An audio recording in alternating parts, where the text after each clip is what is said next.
Hey guys, welcome to my YouTube channel. In this video I will tell you about how to create and change a signature in Gmail on the computer.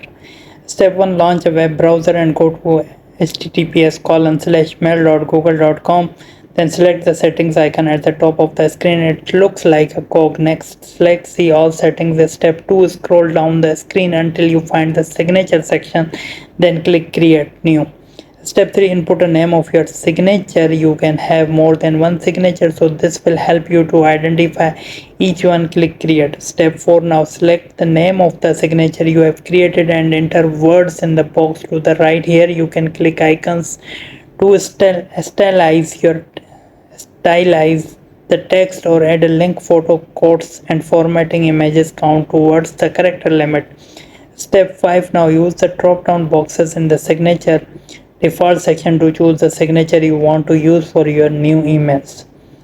And for emails you reply to forward, you can also tick the box if you want the signature to appear before any quoted text in an email.